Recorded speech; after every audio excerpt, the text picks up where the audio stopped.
प्यार का दूसरा नाम बर्बादी। ये कहानी है एक ऐसे लड़के की जो प्यार की वजह से डिप्रेशन में चला गया था। वो अपनी लाइफ में आए इस डार्क फेज के एक्सपीरियंस को आप सब लोगों के सामने अपनी कहानी के रूप में लेकर आया है। इसको हम अपने चैनल के माध्यम से आप लोगों के सामने प्रस्तुत कर रहे हैं। तो कहानी कुछ इस प्रकार है। मेरा नाम सूर्यकांत है और मैं जबलपुर का रहने वाला। जैसा नाम है वैसा ही मैं था। सूर्यकांत का मतलब तो आप सब लोग समझ ही गए होंगे। स्कूल, कॉलेज, स्पोर्ट्स, हर फील्ड में नंबर 1। तो शायद प्यार भी नंबर 1 ही डिजर्व करता था। और फिर क्या था, मिल गई कोई नंबर 1। लाइफ में एक ऐसी खुशी ने दस्तक दी थी कि लगता था बस अब जिंदगी में कोई कमी नहीं रही। प्यार होने के बाद मैं काफी बदल गया था। मुझे हर पल सिर्फ उसका ही ख्याल रहता था। मेरी माँ को भी मेरा बदलाव नजर आने लगा था।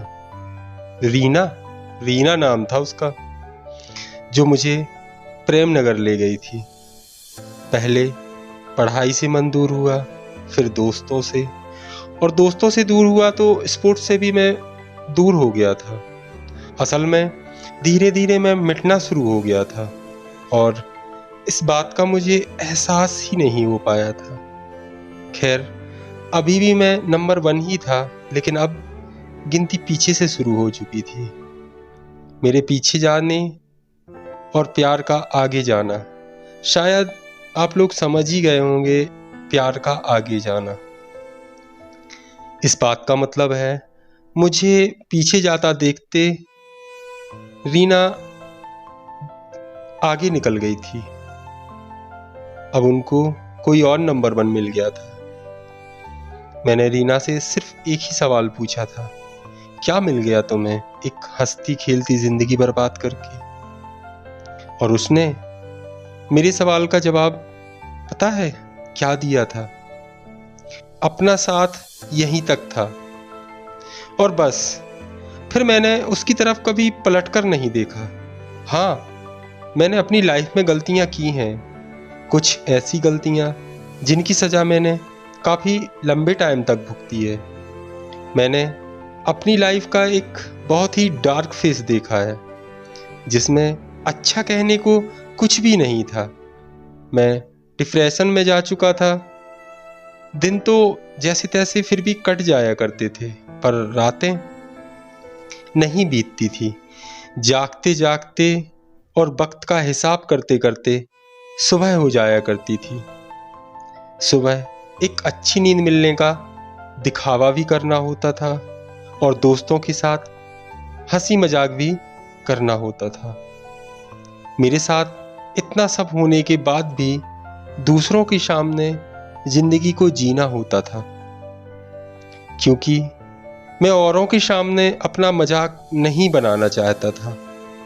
लेकिन हर वक्त दिमाग में एक सवाल घूमता रहता था कि मुझसे इतनी बड़ी गलती कैसे हो गई जिंदगी में, और क्या इसका असर कभी जाएगा या नहीं? क्या मैं कभी निकल पाऊंगा इस सब से? उस बात को गुजरे हुए आज काफी वक्त बीत गया है, पर मुझे आज भी पता नहीं है कि वो चीज मुझे अफेक्ट करती भी है या नहीं। मुझे अब अपनी गलतियों से मिली सजा से लड़ना आ गया था। गलतियों ने मुझे कभी गलतियां ना करने का एक्सपीरियंस दिया है, and to be very honest, I am proudly thankful. इसलिए कि गलतियां ना की होती तो एक्सपीरियंस कभी नहीं आता, और प्राउड इसलिए कि इस सब से मैं अकेले लड़कर बाहर निकला हूं। आज भी मुझसे बहुत से लोग पूछते हैं कि उससे फिर कभी मिले या नहीं, और मैं मुस्कुराकर एक ही बात बोलता हूँ, कि प्यार की दुनिया में बहुत भीड़ है। यहाँ जो एक बार खो जाता है ना, फिर कभी नहीं मिलता। और मैं भी इसी भीड़ में ऐसे ही खो गया था। मैं अपनी जिम्मेदारियों तक को भूल चुका था। मुझे अपने आसपास क्या हो रहा है इसकी कोई सुध तक ना रहती थी। एक दिन मेरी माँ नम आंखें लिए हुए कुछ सवालों के साथ आई और मेरे सिर पर प्यार से अपना हाथ फिराते हुए पूछा, क्या हुआ मेरे बच्चे? कहाँ खो गया मेरा राजा बेटा? वो बेटा जिसके घर में आते ही घर में रौनक हो जाती थी। कौन कहता है यार कि एक लड़का रो नहीं सकता? मैं उस दिन अपनी माँ से लिपटकर खूब रोया और मैंने उन्हें अपनी हर एक तकलीफ बताई।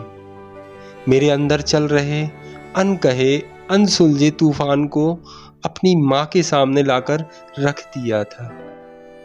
और माँ तो माँ होती है। माँ ने मुझे हौसला दिया और मुझे अपनी जिंदगी जीने का एक सही रास्ता दिखाया।